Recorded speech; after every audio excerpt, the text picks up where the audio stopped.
Well, good morning. We just finished an update with Admiral Brad Cooper, the CENTCOM commander, across the CENTCOM AOR, our leadership and troops, as you would expect, doing a fantastic job.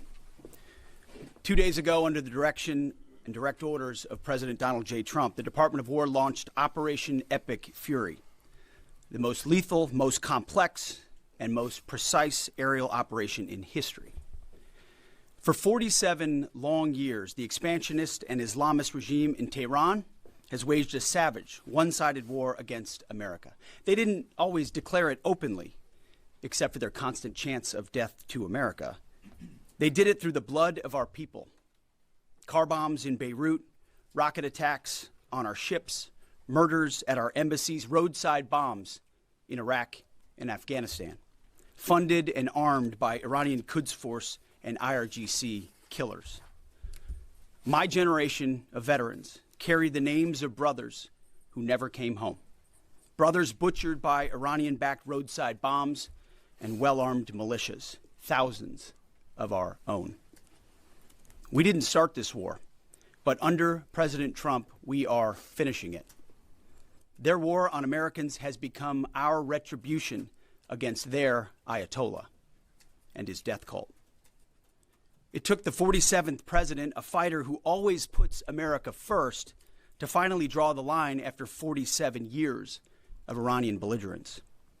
He reminded the world, as he has time and time again, being an American means something unbreakable.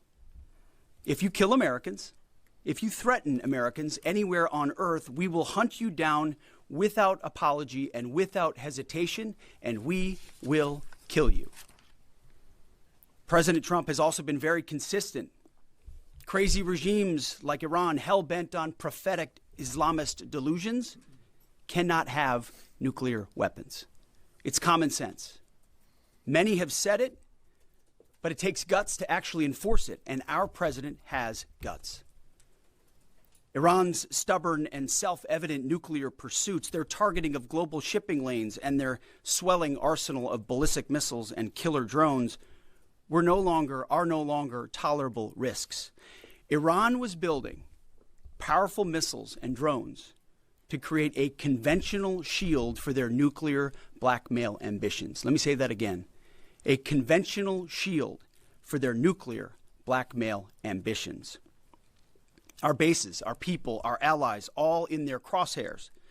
Iran had a conventional gun to our head as they tried to lie their way to a nuclear bomb. It almost worked under Obama and his terrible deal, but not under this president. Turns out the regime who chanted death to America and death to Israel was gifted death from America and death from Israel. This is not a so-called regime change war, but the regime sure did change, and the world is better off for it. Today, in their desperation, the enemy is unmasked as Iranian missiles and drones rain down indiscriminately on the hotels, airports, apartments, and other civilian targets of their neighbors. Cowardly terrorist tactics from a regime that for decades has trafficked in cowardly terrorist tactics, lies, death, and destruction to this day. The Iranian leadership has built nothing except proxies and missiles and drones and deeply buried nuclear factories and facilities.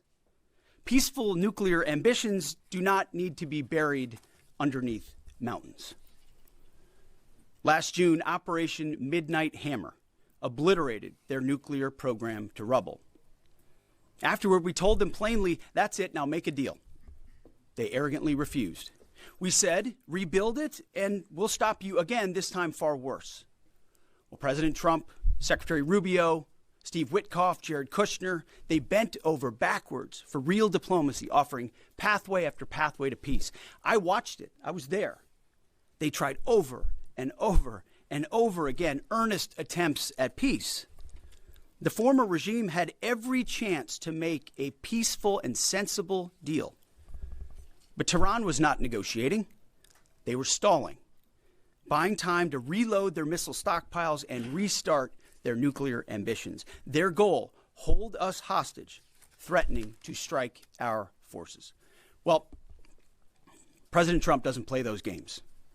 And as Secretary Rubio said after the Maduro raid, if you don't know, now you know. President Trump puts America and Americans first. He doesn't hesitate, and neither do our troops. The mission of Operation Epic Fury is laser-focused. Destroy Iranian offensive missiles, destroy Iranian missile production, destroy their navy and other security infrastructure, and they will never have nuclear weapons. We're hitting them surgically, overwhelmingly, and unapologetically. With every passing day, our capabilities get stronger and Iran's get weaker. We set the terms of this war, from start to finish. Our ambitions are not utopian. They are realistic, scoped to our interests and the defense of our people and our allies.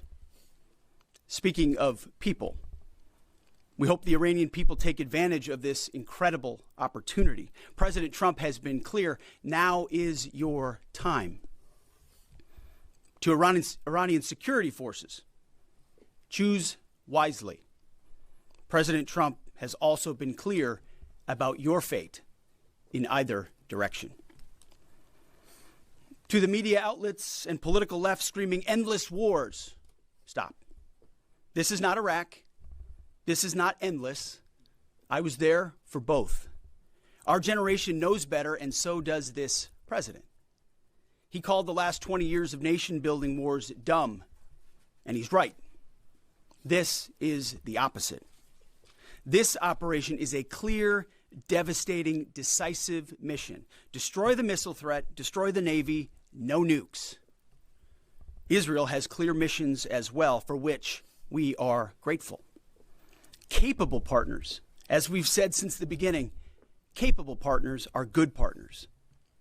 Unlike so many of our traditional allies who wring their hands and clutch their pearls, hemming and hawing about the use of force. America, regardless of what so-called international institutions say, is unleashing the most lethal and precise air power campaign in history. B-2s, fighters, drones, missiles, and of course, classified effects. All on our terms, with maximum authorities. No stupid rules of engagement, no nation-building quagmire, no democracy-building exercise, no politically correct wars. We fight to win, and we don't waste time or lives. As the president warned, an effort of this scope will include casualties.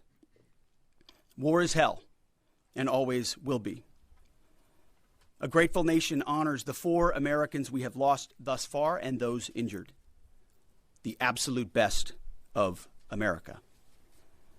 May we prosecute the remainder of this operation in a manner that honors them.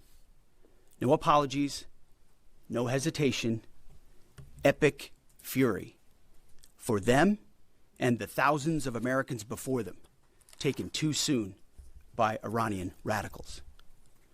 Before I turn it over to General Caine for the operational update, let me speak straight to you, the Joint Force, our warriors on the front lines.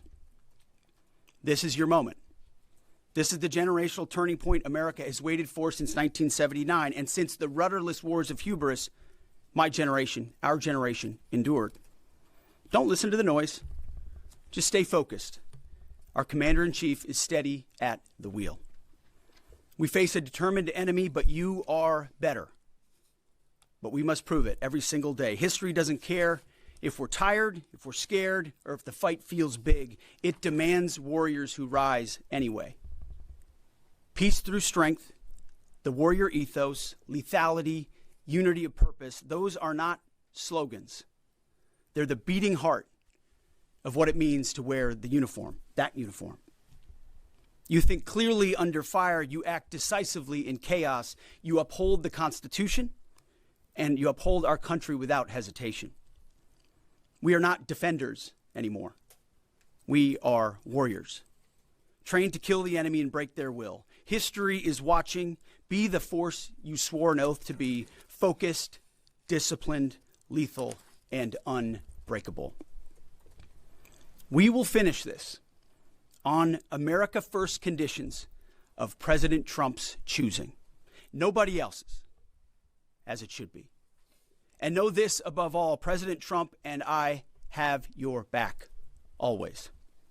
Through fire, through criticism, through fake news, through everything.